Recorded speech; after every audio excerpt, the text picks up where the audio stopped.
We hit Schoolhouse Rock like the Titanic hit the iceberg. We're going down. Well, I'm going to talk about eco-terrorism. Got too excited about jorts. I am leaving now with my Roomba or your blood on my hands. I'm back on my bullshit. What is meme if not air horn persevering? No, this is not a family show. And I quote, many American titties. Why'd you have to bring Dane Cook to this, Andrew? No one wanted that. Oh, you guys are not ready for what I've got today. And I've apparently hit the very end of my attention span. Give me like 30 seconds. I'm looking for rhymes. Hello and welcome to Debate This, the show where no one is right, but someone is definitely wrong.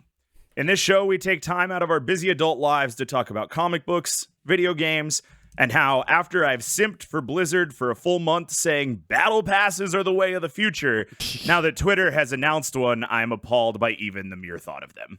I hate it. I am going to have front row seats to the fall of the crash and burn of Twitter. I'm so excited to watch the Twitter show finally end. It's the chapter of the history books that we're all going to tell generations from now. I was there when Twitter shut down. I mean, we haven't had a major social media death since Tumblr died. So, like... Yeah. And Tumblr's trying to rise from the ashes like a phoenix to claim Twitter's... In the phoenix of liberal Twitter tears, Tumblr is rising from the ashes. Do you count Vine? I think Vine has to count. Yeah, but like I feel like it went, and then obviously TikTok picked it back up. But even before that, I feel like Instagram had its like short stories that you could post. Mm-hmm. Yeah. And Snapchat stories existed. If Vine counts, then Periscope has to count. And that sucks. Vine did not go quietly into that good night, though. Like, Vine... Is Twitter? Vine truly lived. Twitter's going down in a racist flame. Yeah, okay. So now that we have sent the funeral pyre of Twitter out into the Viking Sea to be burnt to the water, hey, anyone who's played a video game in the last 22 years... probably has some pretty specific opinions and preferences when it comes to grit. Sure. See, much like sandpaper, video games can vary from fine to incredibly coarse. And if you buy the wrong kind, you'll either waste your time or wind up doing something you regret. Those are the only two options. You can't have a good time if you buy a gritty game by mistake. Alas, while the wrong sandpaper may strip the paint right off your project, the wrong video game could leave you fumbling with complex controls and navigating hours of menus just to find yourself committing airport genocide and or child murder. Airport Genocide is a good band name. Call of Duty reference? It is a Call of Duty reference. Feels like that. Yeah. Yeah, it is also a good band name. I think a lot of Call of Duty references are good band names. Anyway, Clutchers of Pearls may remember games like Death Race, Wolfenstein, Doom, and Quake as early Vidya Grit, but the early 21st century certainly seemed to be a tipping point when it came to both the violence and complexity of video games. I blame Batman Begins. Yeah. Yeah, I mean, it's Christopher Nolan's fault, right? It's all Christopher Nolan's fault. Some may point to the release of the first Grand Theft Auto in 1998, or the release of Max Payne in 2001, or just the existence of Rockstar Games as the cause of this turn. Others may default to the rise of 3D horror games like Resident Evil and Silent Hill, or the general edginess of games like Conker's Bad Fur Day, Unreal Tournament, or Outlaw Sports as the defining shift in gaming. One thing is for sure, the grit came on hard, and it came on fast. It's like Matt's auditioning to do a YouTube essay. He is. I was just going to say, I don't remember writing these notes. We were supposed to, like, a peek behind the podcast curtain, we were supposed to record this like 3 weeks ago. I don't remember writing any of this. I remember like subscribing to Game Informer, the magazine, around this time, and like it was a very common complaint and like thing in reviews that was like, this is just another gray game. The only color are the blood sprays that hit the camera, and like that was every game. For 2 solid years, every game was like, it's real gray, and then there's some red blood spurts that hit the camera. As a Nintendo fan in the GameCube era, I have firsthand experience on defending why video games shouldn't just be with guns. Same. True. Yes. I had a hard time today because I did not play a lot of gritty games. I played or was aware of enough of them. Yeah. Well, all of those things said, I would like to connect the rise of gritty video games in the 2000s to another notable blight on that chapter of the history books, the education system. See, on January 8th, 2002, President and war criminal George W. Bush signed the No Child Left Behind Act. And I think maybe, just maybe, this drastic action may not have been necessary if Grand Theft Auto 3 wasn't the third best-selling game in 2001. Should have pushed Math Blaster harder. Had video games been less gritty and more, say, I don't know, edutainmental, the standardized test may have become completely obsolete. Had kids been asking, where in the world is Carmen Sandiego, instead of where in the world is my next weapon upgrade, or I spying instead of I dying. What is this bit? Jesus. Are you Joe Lieberman? This has got real big Pokemon Go to the polls energy, Matt. I'm telling I don't remember writing this. Who knows what man. society would be like today? Matt channeled this through a divine source. Well, I ran this pitch past the execs. And Clearly. they think it's just grand and will definitely make lots of money. With games like FF7, RE4, and SH2 all getting hot new remakes with updated graphics, they want us to add another game to the remixed list. But today, they want us to take one of those dozens of pesky, gritty video games and de-grit that bad boy down to a fine edutainment game. So I have fired up the proverbial video game belt sander and invited proverbial edutainment woodworkers Andrew Cocobolo Henderson, Todd Mirandiba Thomas, and Kyle Curly Hard Maple Harper to smooth the edges on some of the sharpest games in history. I got whiplash. That was so jarring. Are those types of wood? They are all exotic types of wood. Okay. Why? I don't know. Matt. Coco Bolo sounds like the rejected pitch for Congo Bongo. Is what that sounds like. Matt, when was the last time you had a full night's worth of sleep, my man? It's been days, dude. Is the answer September? And like food with some nutrition in it? When's the last time you had nutrients? I have a Diet Coke right now. Is that anything? It's a good answer. No. So let's hear them, boys. What gritty game are you going to sand down to smooth? Tell us what made the original so gritty and how you'll be making those things more appropriate for today's gamers. By the way, this would also be an excellent time to give us your incredibly marketable title for this new game. Andrew, we will start with you. All right. Before I get into this, I want to just say off the bat that I wrote this before Matt's 5-minute video essay on the history of subversiveness in video games. Just everyone, please bear that in mind for better or for worse. Please and thank you. So, Matt, 2003 saw the release of Postal 2, one of the most controversial games of all time. Now, obviously, because we just talked about it, video games saw a ton of controversy in the 90s and early aughts, from Mortal Kombat and Night Trap leading to then Senator Joe Lieberman calling for the creation of the ESRB, to the hyper-violent manhunt and the hypersexuality found in cut content in GTA San Andreas, known as the hot coffee mod. The hot coffee. And I think, Matt, with our powers combined, we got them all. I think we did. I think that we did. we completed the Pokedex of 2000s video game controversy. I think we did. But Matt, Postal 2 was different. Postal 2 was the video... Wait, what was it? I can't believe we're going to talk about Postal 2 on this podcast. We sure are. Here at the cusp of year 6. Do you guys want to know a lot about Postal 2 today? I don't think we have a choice. Here we go. We're stuck. I'm going to start this off by saying Postal 2 was the video game version of that underground comedy movie produced by the ShamWow guy. You know, the one that you would only see advertised late at 3 a.m. on Comedy Central? The main selling point was like it was rated X. Yep. Like Yep. not God. super hilarious, but Correct. yeah, uncensored. Everybody knows what I'm talking about. The movie, it's just random acts of violence paired with this like unfunny, edgy Gen X humor that's like shitty South Park, but just like outright, just kind of lame and offensive. That's Portal 2.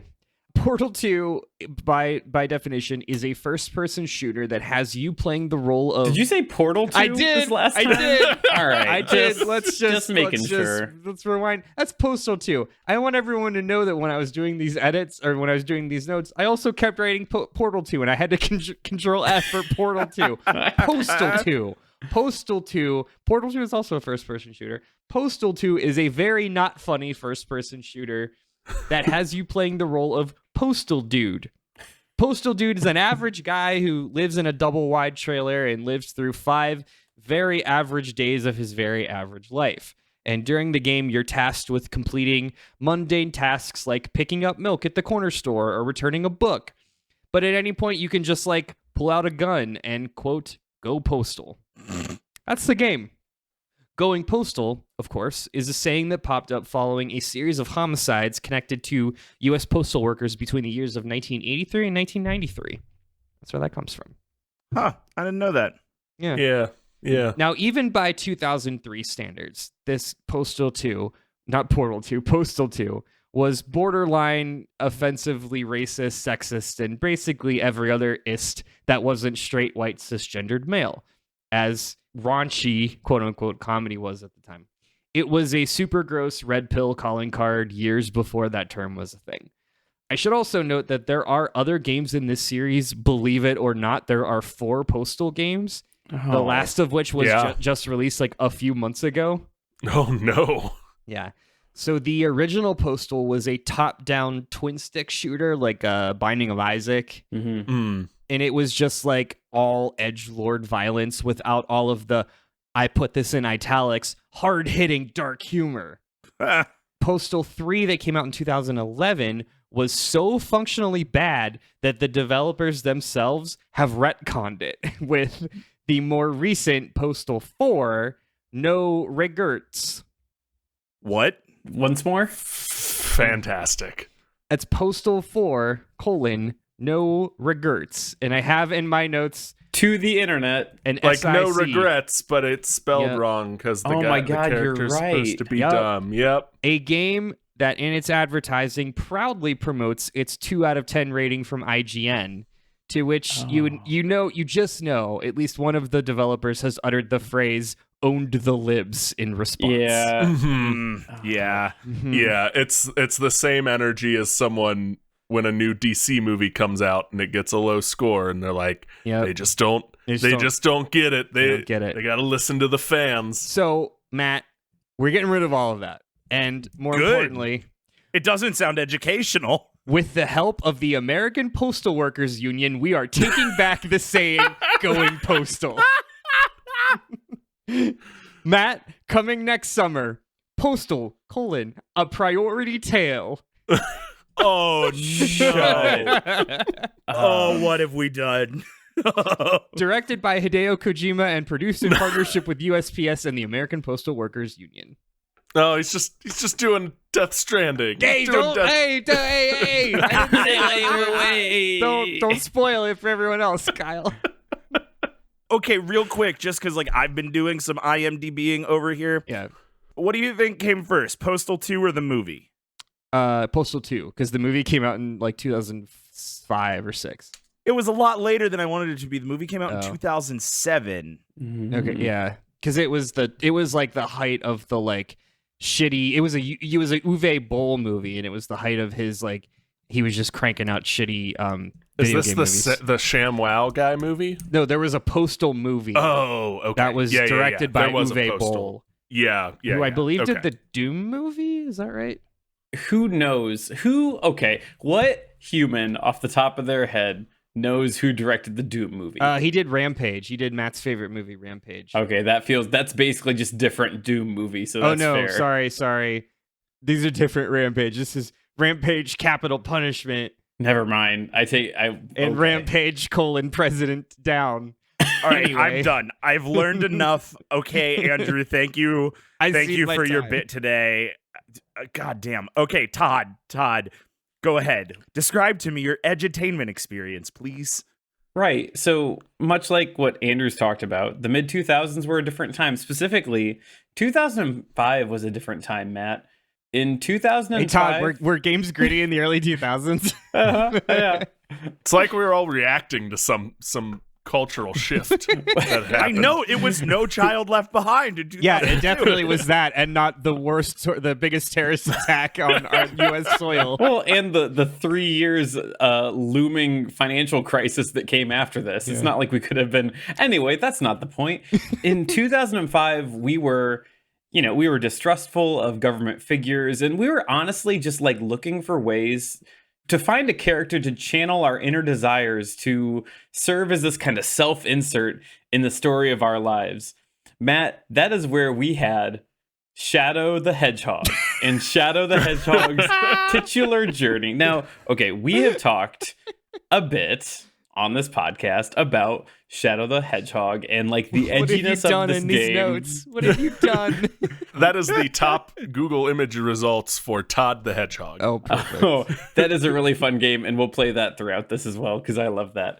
Yeah, so yeah, we've talked a lot about Shadow the Hedgehog, but really to put a finer point on it for those who haven't consumed any Shadow the Hedgehog game content, the opening cinematic is Shadow cocking a gun or loading a gun and then cocking a gun and then a smash cut to him on a motorcycle to go fight demons.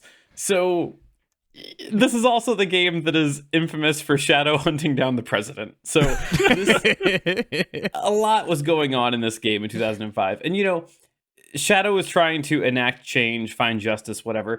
And maybe that worked in 2005, but in 2022, this isn't how we enact change. No, sir. Shadow now knows that to create the change necessary, it isn't about machine guns and motorcycles. It's council meetings and street-level legislative action. That's right, Matt, and everyone else who has to listen to this today. Today, we're going to give people what they really want, and that is a game called Shadow the Hedgehog and the Three Rings of Government. Now...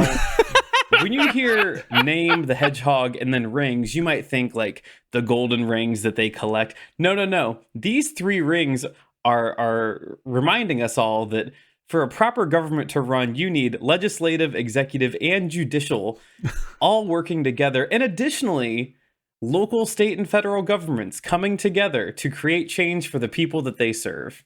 And we will find that today in Shadow the Hedgehog and the Three Rings of Government. It's like that meme where people like revoice the last scene in Sonic Adventure 2, where like Shadow's yelling at Sonic how its GIF is pronounced. Yeah, but it's like that, but Shadow talking about checks and balances. Yes, absolutely. Talking about how our city council is paid too much for their cushy jobs. Yeah. Okay. Oh, man. Did I take enough grit off the top yet, Matt? Matt, are you regretting your choices today? I mean, we hit Schoolhouse Rock so much quicker than I expected us to. I have the Schoolhouse Rock tab open. We hit Schoolhouse Rock like the Titanic hit the iceberg. We're going down. All right, Kyle, what do you have?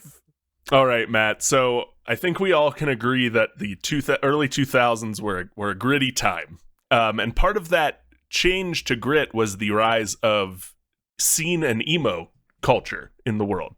So that's why today I'm going to talk about the Devil May Cry series. Devil May Cry is a series known for its edgelord hero, the demon hunter Dante, as he fights through various levels of hell to avenge the death of his mother. It's also known for its super sick combat, gruesome deaths, and using handguns and anime swords to fight the great demons of legend, or whatever. However, this long history of radical-packed demon killing, alongside chesty female sidekicks, can be set aside for the more wholesome, family-friendly content, and that is exactly what we are going to do today in Devil May Cry 6, Gates of Heaven. Oh, God. I see what's happening here. Oh, Dante no, is going to Kyle. trade in his anime swords for the Bible, Matt, and he's going to fight demons good. the right way with the power of prayer. Listeners, I'm sorry. I'm so sorry. I think speaking of the 3 circles, have we hit all 3 of the circles now? It's the unholy trinity. Religion, politics, and controversy.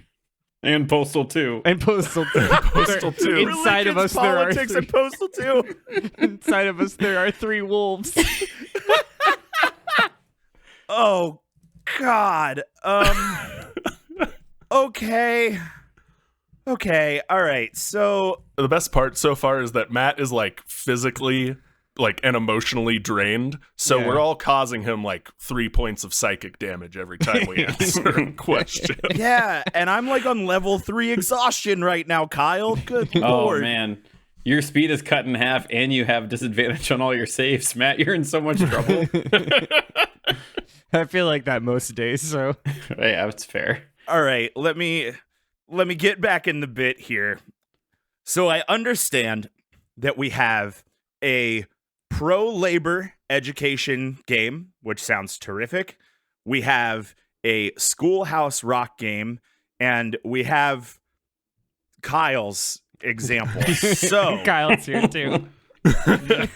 now those were certainly all types of games with sharp edges that may cut our target market, but I see your visions for a brighter, less sepia-toned future for your IPs. Now let's talk education here.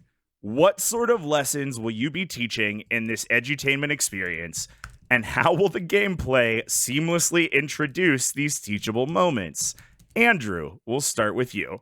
Yeah, so Matt, Postal, a priority tale, is all about educating young and old Americans alike on the services and benefits of the United States Postal Service.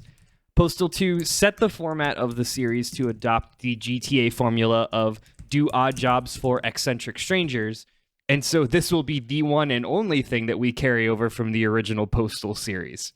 So Postal, a priority tale, is going to open like any game worth its salt in 2022, with a fully baked character creator allowing for a wide array of male, female, and non-binary customization options. Your customized protagonist, Postal Friend, arrives at their local branch on a nondescript Monday morning to discover their USPS delivery truck has just been taken to the garage for repairs. Your customers are counting on you for their deliveries, so you call your APWU union rep and agree to take the more critical deliveries on foot, given at the contractually required time and a half pay rate, to which your supervisor happily agrees. So, you make your way out to a remote farmland in this already rural area. What is that mission critical package, you ask?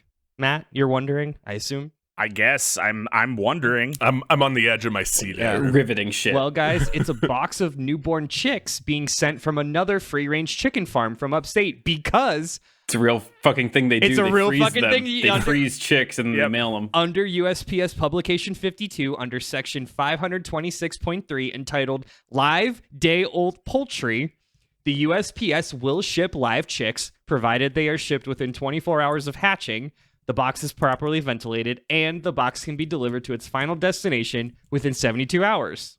See? We all learned something today. How much mail law did you learn for this episode of the Too much. podcast? A non-zero amount? It's amazing to me that the government decided the shelf life of a living chicken is 4 days. Like that, Right. Of all the things I just learned, that's the one that's really getting Isn't me. that, like, kind of fascinating, though? A little bit, yeah. Like Right? in Oh, a morbid yeah. way, yes. Yeah. So you arrive to your destination on time, even after taking the requisite union-mandated amount of 15-minute breaks. The recipient is so happy to see you and thanks you for making the perilous journey. And they explain that in this rural area, there are no FedEx or UPS branches, as there is no financial incentive for these commercialized institutions to cover parts of the country like this that are such low population per capita.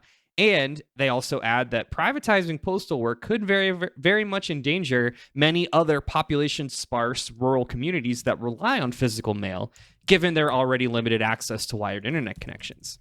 So this is where the game opens up, Matt. Now, Okay. you can, of course, return to the USPS branch and continue your deliveries, or you can follow the farmer's storyline and learn more about how, in addition to limited access to internet, Their household is one of roughly 7.1 million in the US that does not utilize any commercial banking service, even a checking account. Not for trying. That's about 4 or 5% of the entire US population does not utilize commercial banks. What is going on? Yeah. I'm learning something in the process, but I don't know. Now, Matt, this isn't not for trying. It's just that there are no institutions willing to be this far out after, in this case, the local credit union shut down after the recession all those years ago. And outside of that, the only other option are these predatory check cashing places that have been popping up. Finally, Matt, we have a solution. And that solution, postal banking. That's right. This kicks off a series of story quests that find you walking around the neighboring towns to drum up interest for a community-sponsored postal banking solution. Because, Matt, many people don't realize, but actually from 1911 to 1967, Americans could actually cash checks and deposit money into government-backed savings accounts at their local United States Postal Service branch. That's right. That's a real the thing. post office used to be a bank. Yeah. Okay. So that's what we're teaching the young citizens of America today is postal banking and other federally backed programs that could help low-income rural areas. I, for one, am both entertained and educated. Thank you, Kyle. Here's my issue with this whole thing right now. Sure. Yeah, what's your issue? Yeah, I fucking love the post office being part of the bank system, so I can't even be mad there. Okay, real quick, you guys who made it sound like I hate libraries, don't you for a second No. turn me against the USPS. I'm especially like I'm trying to appeal to you today because of your existing beef with FedEx right now. Okay, no, here's my issue with this. Matt has given us a prompt. Yep. And has had us present an edutainment game. Yep. And I feel like we are now playing your edutainment game, and I did not. That's how I feel. Did not We were agree. supposed to bring an edutainment game, and Andrew brought government propaganda. Andrew's making us play his edutainment game, and I did not. I'm sorry. Was the agree to question this. what sort of lessons will you be teaching in this edutainment experience, and how will the gameplay seamlessly introduce these teachable Yeah, but moments? you taught us the whole ass lesson. The question? You taught us the whole ass lesson. You didn't just say, I can teach you. All right. We don't need to play the game now. All right. Great. Okay. Because I learned the lesson. Guys, listen. I think we can all acknowledge that we learned something from Andrew here today, and that's not nothing. And I acknowledge that, and I acknowledge that you answered the question. Are you done? Yeah, I'm done. Great. Okay, Todd, please. Also, whoever put Andrew the hedgehog here, he looks like he's wearing socks and sandals. Yeah, that was Kyle again, I'm guessing. It's still me. It's still me. It's me. All right. You're the problem. It's I'm you. the problem. Okay, you see, Shadow originally enacted radical change using kickflips and guns. And I'll tell you... What a sentence. Wait, real quick though. Yeah. What a fucking baller political platform that would be. loads of gun. You kids want to see me do some kickflips? And here's the actual kickflips, as though he is kicking something and flipping at the same time. Ace Thompson, Kid Mayor, setting a course for change using kickflips and guns. Okay. So originally, to enact radical change, he was using kickflips and guns. Now he's armed with even more powerful weapons, his First Amendment right, and a real can-do attitude. In our game, we'll be putting on those hovering green shoes of Shadows as he collects signatures to get the city to fix the potholes of Green Hill Zone, and doing things like working with the county engineer's office to have the property line surveyed to prove that Big the Cat's fence is on his property. He'll also be petitioning our post office to stay open over the lunch hour because those are our taxes paying their salary, and I deserve to have the right to mail a letter out at 12:30 p.m. on a Monday if I want to, dang it. Also, the music they play outside the grocery store is a little too loud for my liking, and that needs to be fixed. Are you saying Shadow is a Gen X resident? Using a series of missions that oscillate from fetch quests to MacGuffin collecting, Shadow teaches today's youth the ease in which change can originate at the state level. By standing in a golden circle outside of a building, that allows the player to identify the thing they hate and how they can change that thing through a series of civic actions. With a little bit of know-how, an unlimited amount of free time to invest, and an unwillingness to allow something to just exist as it is without complaining about it, anyone can make their world a little better place. Shadow the Hedgehog, more like Karen the Hedgehog. Am I right? All right, real quick, Google image search Karen the Hedgehog. Karen the Hedgehog. I hope that it's just a picture of Sonic with that like shitty haircut. There's a number of. Oh my god! Wait. I'm just gonna dump it in here behind Kyle's name on the doc. Just a reminder, listeners, you can see the Hedgehog War. Oh no, that's not the first tip. That's the best. Don't pay. Boy. Don't that's not pay the kind $10. of dump I wanted to see. Don't pay $10 to join our Patreon. Well, you'll be better for it.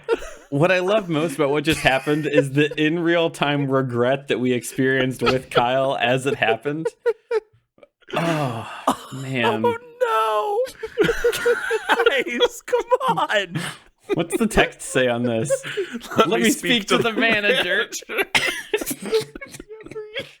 We've met so many new people in the last month. Oh, I'm so and sorry. This is what you welcome them here with. Oh. Listeners, a reminder, you can see the show notes by subscribing to our $10 tier at patreon.com/debatethiscast. Listen, I might just put this in our Patreon Discord without any context. Any context? No, Just to don't do do that. Don't do that. I'm gonna dismantle it if you do. All right, that's what I've got for you. Great. Okay. Andrew was very clear about what I was learning. Todd, I have to say, Feeling pretty good right now. a little less clear on the edutainment. Yeah. And that concerns me, but you were very clear about the gameplay, and I like that a lot. So I'm good there. Kyle, what are you bringing to the table with Devil May Cry 6? So, Matt, I think we all can agree, especially after what Todd shared in our group notes, that there's one thing kids aren't getting enough of in school, and that's prayer. Oh my God. No. That's why Devil May Cry 6, Gates of Heaven, Dante is going to set aside his handguns and big anime swords for the best demon hunting weapon of all, the Bible. As Dante, players will be able to defeat the forces of hell by memorizing scripture, leading allies in prayer, and telling everyone they encounter that they are sinners in the eyes of an angry God and they should repent lest they spend eternity suffering for their sins. We are trading in the sick combo combat for quick time events where you have to pick the appropriate scripture passage for the problem at hand. We are trading in the handguns for bottles of holy water and communion wafers, I guess. And we are fighting the forces of hell God's way. Like I said, with prayer. Kyle, 2 questions. One. Yes, heathen.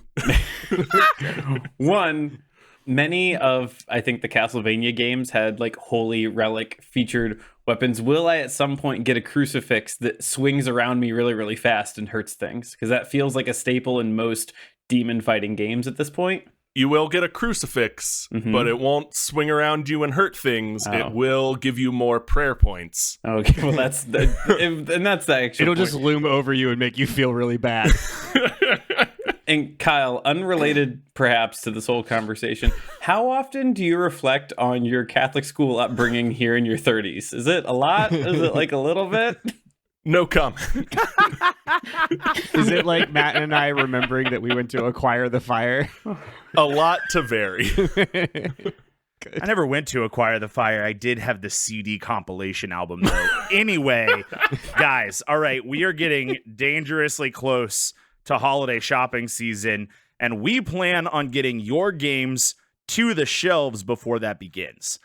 We expect a majority of our sales to come from well-meaning grandparents who don't understand that most video games are digital these days. So we're going to need some box art that really sells itself. With that in mind, describe your box art to me. How will you convince Dolores in Target that this game will both be... oh, God. That this game will be both a game that will teach Brixton Lee something valuable, but also maybe a game he's actually interested in.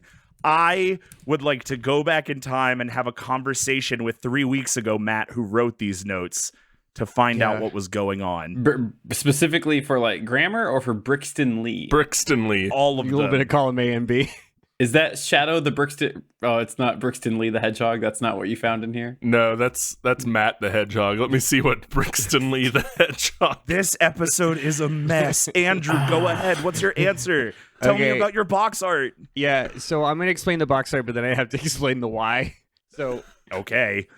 So Matt, you may remember that earlier I mentioned that this game will be directed by Hideo Kojima, and then Kyle in no way spoiled. I do remember that. That's because we are, surprised, going to be taking a lot of the core gameplay from the currently most successful delivery simulator ever, Death Stranding. And Kojima has agreed to sign on so that we can feature Norman Reedus on the box art, reprising his role as Sam Porter Bridges. I mean, how do you think our character gets involved with the postal banking movement, Matt? It's Norman Reedus?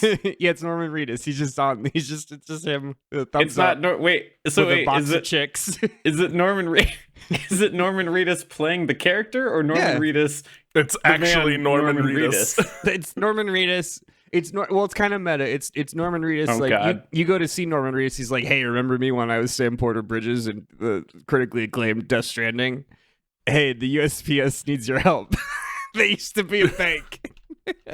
Your Norman Reedus impression is flawless. Oh my God. Thank you. I got more. So we first meet Norman Reedus at a neighboring town near the farm where we first deliver that box of chicks. Sam Porter Bridges from Death Stranding, who I should mention is completely devoid of his fetus backpack and Monster Energy drinks, is in this universe a fellow satisfied and appropriately compensated United States postal worker. Sam/Norman describes to us the economics of the United States Postal Service in that the organization operates as its own P&L within the federal system, but unfortunately has lost revenue every year since 2009. He goes on to explain that the Postal Accountability and Enhancement Act, which was passed by a bipartisan group of congresspeople in 2006, effectively makes it illegal for the USPS to increase costs on services like first class or priority mail. Now, while this does help to keep costs low for customers, it has also forced the organization to cut more than 12,000 positions nationwide since its inception. Sam Norman Reedus tells us that there's probably no way to get the bill repealed, given that it also does grant necessary benefits to retirees, but there is something that we can do. In addition to drumming up interest in postal banking, we can get more people to buy stamps, which directly supports the USPS and their services. And so we have, Matt, the game's main collectible side quest. Search for and collect all of the limited edition stamp series offered through the USPS, like the October exclusive Dia de los Muertes celebration series, or the Shel Silverstein signature stamp, originally issued in April of 2022. So we're doing a stamp side quest. That's part of the gameplay. I didn't answer that in the last question, but I wanted to make sure that I covered that here. What's the cover art? I already said Sam Porter Bridges. Sorry, I got lost. I'm sorry. It's Norman Reedus. It's Norman Reedus with a box of chickens. So we're I asked you about box art and you told me about a side quest. How did that happen?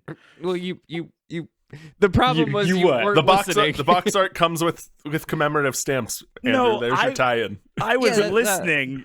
I just don't know that there was much to hear. Okay. I felt it was really important to cover off on that piece of that topic. Todd. Norman Reedus is the answer. Specifically Norman Reedus carrying a frozen box of chicks. Okay. They're shelf stable for 4 days. All right. So this is the stupidest thing we've ever done. So Matt, the cover art, it sells itself for sure. Like, it knows its target audience. So imagine this. Holiday season 2022, tucked neatly between, your sinful fortnights and what is to be the next iteration of those evil, fighting pocket demons Pokemon games. Democracy-loving families will see Shadow the Hedgehog in the 3 rings of government. Shadow the Hedgehog. Shurter the Hedgehog. Okay, so on the cover, what we'll have Shadow wearing a reasonable sweater vest and jeans, complete with a Shadow for a Stronger America campaign pin. Because he's going to be shaking hands and he's serving plates at the local VFW at the Memorial Day cookout. Why is Shadow a centrist? He's got the perfectly coiffed hair as well. And on this display that we have here, it'll have the tagline, "Building a better society starts in our own backyard," which, like, these babies are gonna fly off the shelves for these parents. Why is the hedgehog image in our notes rotating now? Anyway, Matt, that's what it is. It is Shadow the Hedgehog. He looks like a centrist with perhaps problematic ideals. Who's to say? It's unknown. He hasn't had a hard stance on anything, and he's serving food at a VFW. And I think that's gonna work. I think that's gonna work for the question you're asking. I did Brixton not. Lee is getting 12 of those. I at no point today asked you who was voicing your main character, but I have to know, Todd, is Pete Buttigieg involved in this game in any way? Shadow is endorsed by an amount of McKinley financial money. I will cede that point. I like to think that Pete Buttigieg would be Knuckles.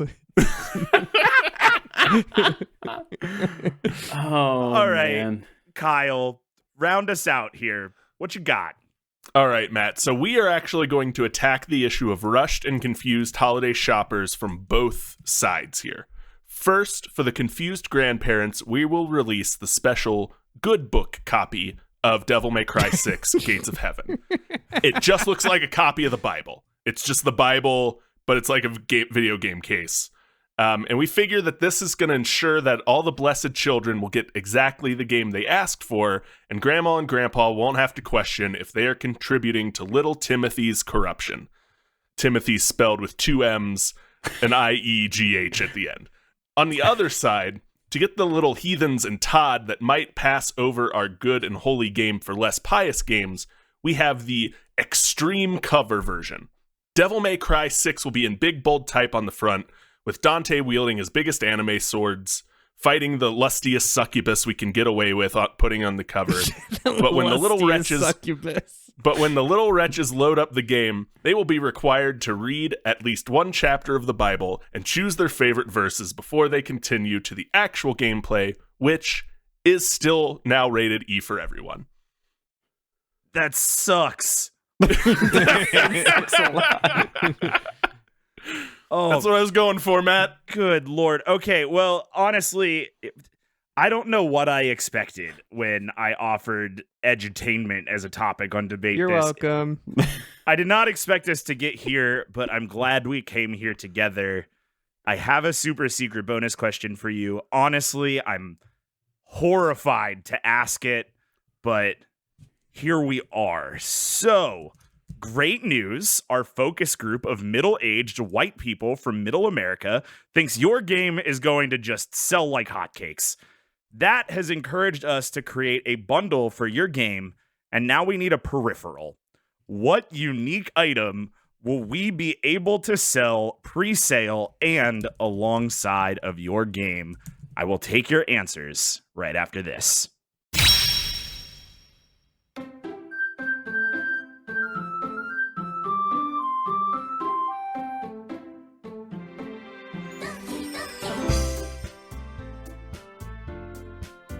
Oh, that song is so fun and wholesome. What is that?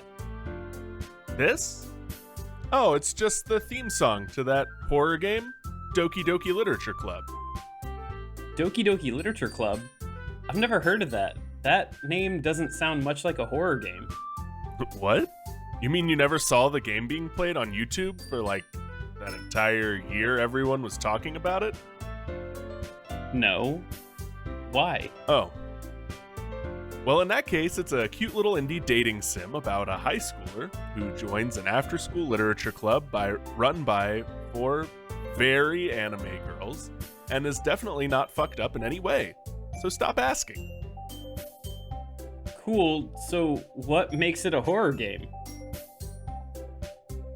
I'm gonna have to play this stupid game to find out, aren't I? And none of you jerks are gonna tell me why it's fucked up until I see the thing, aren't you? Okay, yeah. When are we streaming it? Glad you asked. Tune into twitch.tv/debatethiscast on Tuesday, November 29th and Wednesday, November 30th to watch us watch Todd play through indie darling Doki Doki Literature Club. The carnage will begin at 7 p.m. Eastern. Cool.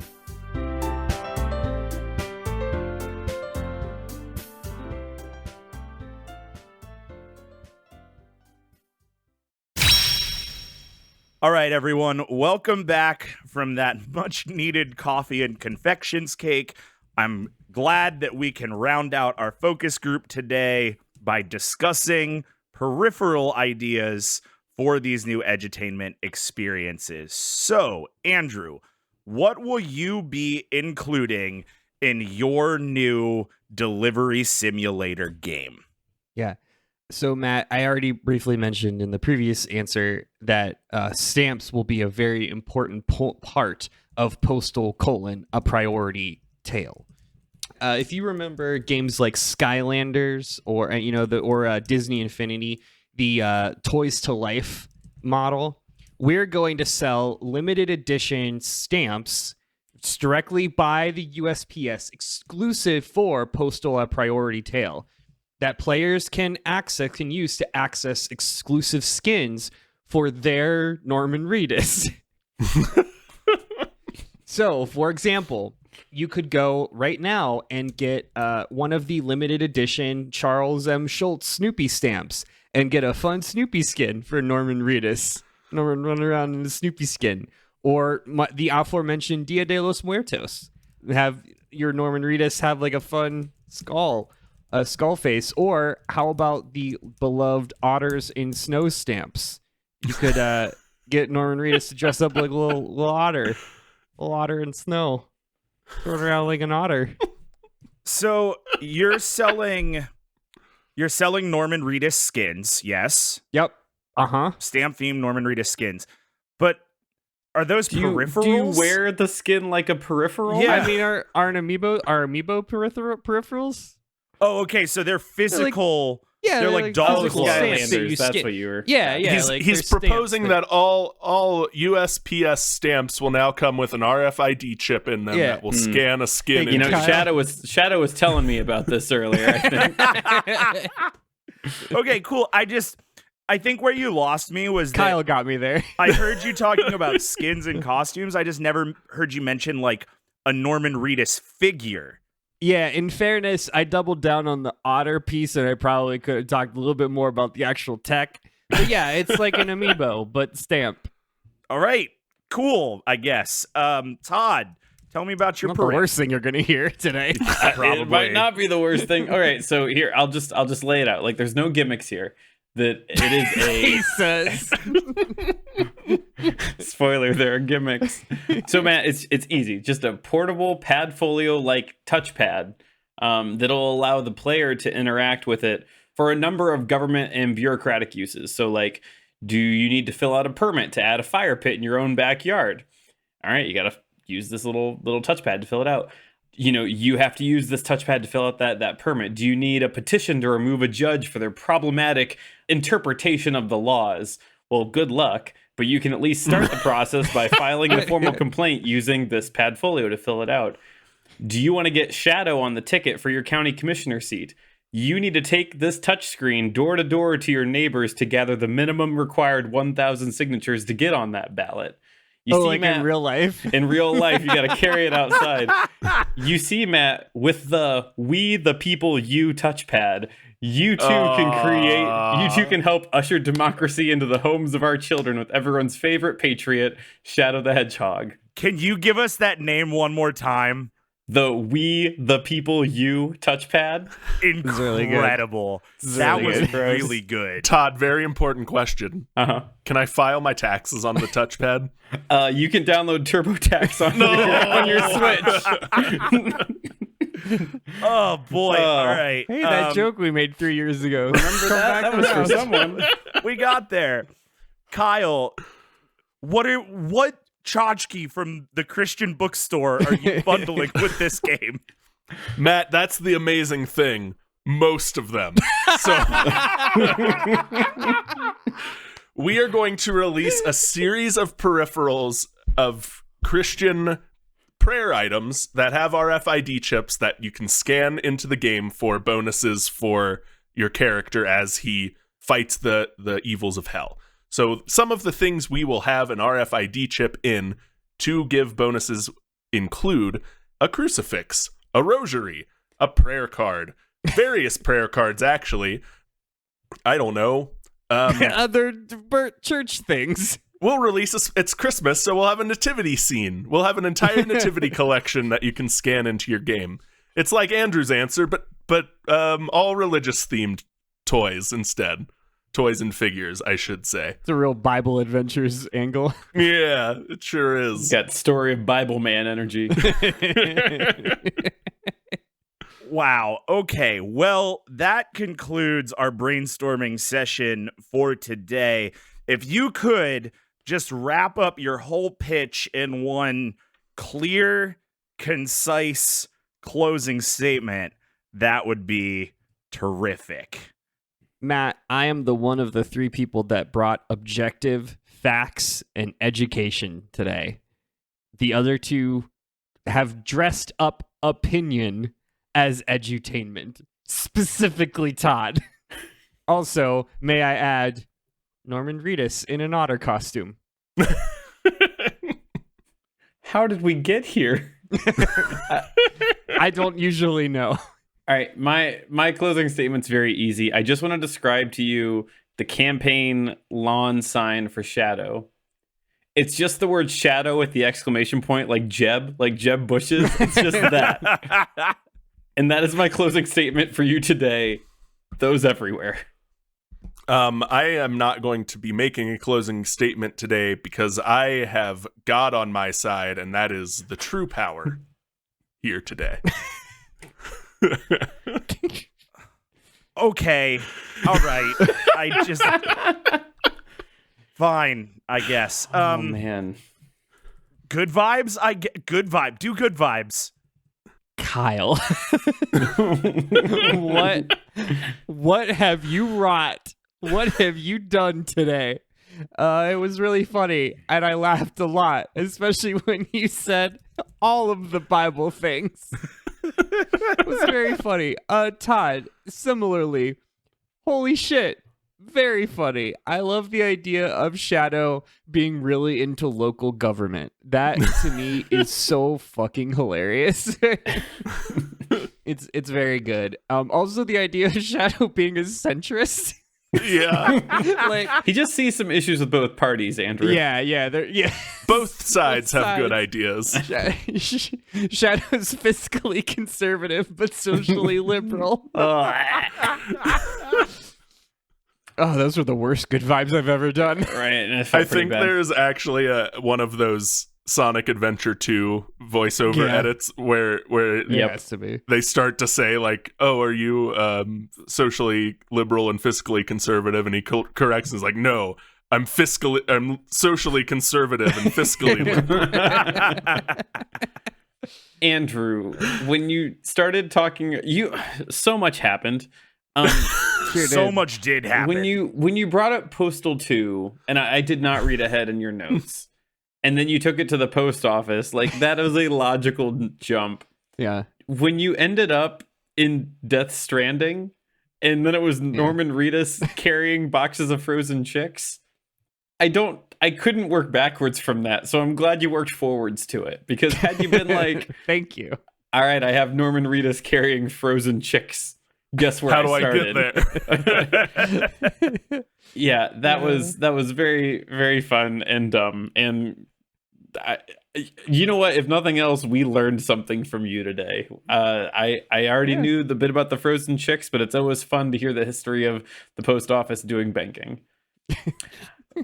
Kyle, what you did is a crime.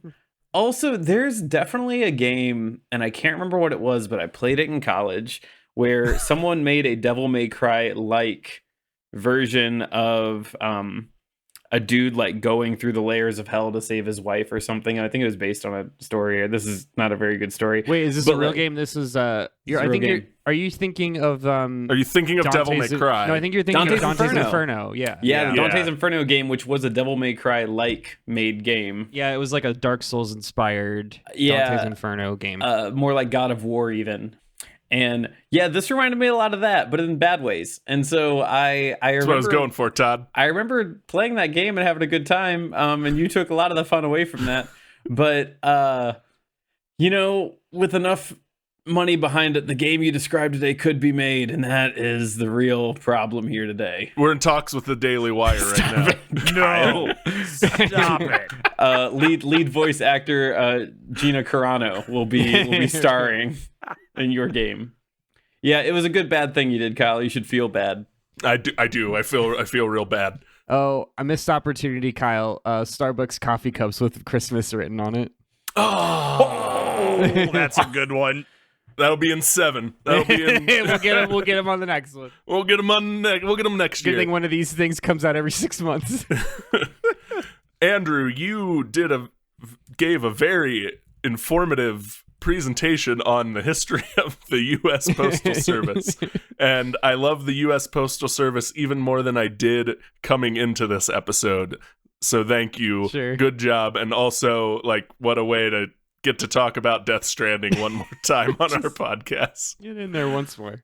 Todd, I'm really torn on whether what I did today or you making Shadow the Hedgehog a centrist is the bigger crime.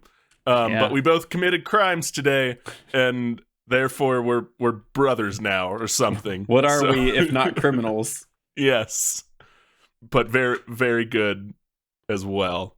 Well, guys, I, as the host and moderator, don't have a lot of good vibes to offer you Fair. today. Fair.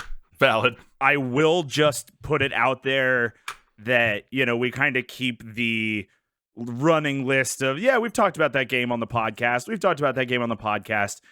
If you would have told me that we would cross off the Devil May Cry and the Postal 2 box at the same time, I don't think I would have believed you, but here we are. So that out there, it is time for me to make a decision. And I have a couple things. Thing number one, Kyle, it's not going to be you today, bud. We are trying to make an educational experience here, and everybody knows that, you know, education not bound to a particular religion. I bet Kyle's going to argue this point. Something tells me based upon the last, 40 minutes, Kyle might argue this point. So it's not going to be you, and that leaves... That's okay. We've Breitbart has now started a bidding war with the Daily Wire to make our game. Sure they have. That leaves us today with Andrew and Todd. And I cannot believe that I am saying this, but I asked for an educational experience, and only one of you taught me something today, and that person was Andrew. Yeah! But I didn't ask for an educational experience, and I was taught something. So we're going to do Death Stranding again, I guess. Yeah! But the loading screens all have mail facts. They sure do. We're going to make Postal 2 an education game. That sucks, man. What a sentence. I can't believe you got me to say that. Do you want me to give you the title once more? Just Please, yeah, if you could. Postal, a priority tale. Well, you know what they say. If it fits, it ships. International, both ways. Thanks for listening to Debate This. You can follow along with the arguments on Twitter, Facebook, and Instagram at Debate This Cast, or on our website at debatethiscast.com. And hey, we just concluded our first ever Spooktacular Express Spooktacular Review-a-thon, and it went great. Yeah. We got more reviews in a couple of weeks than we have gotten in the entire life of this podcast. You probably are still hearing some of them in the ad breaks, and you may until the holidays. Who knows? But it is never a bad time to leave us a review and tag us in a screenshot of that review on social media. For those of you interested in watching Todd play Doki Doki Literature Club, Hey, follow us on social media. Updates on that event are to come. We'll be on Mastodon. See you there. Look at the show note. Be able to witness the show notes and see Karen the Hedgehog if you so choose. Yeah, so, do a review and join the Patreon and all those things. I'm sitting here currently, reckoning with the realization that after 5 whole years of this podcast, you can follow along with the arguments on Twitter, Facebook, and Instagram might have to change if Twitter dies. And I don't know what to do about that. So we'll figure that out in the off season. And until next time, I am Matt Cole. I'm Andrew. If Shadow the Hedgehog is Tim Ryan, then JD Vance is Big the Cat Henderson. I'm Todd. Lolly, lolly, lolly, get your frozen chicks here, Thomas. And I'm Kyle. Where was Shadow the Hedgehog on January 6th, 2021? Harper. And we're saying jet fuel can't melt steel beams. And if you think we're wrong, you can come fight us behind the swing sets, nerds.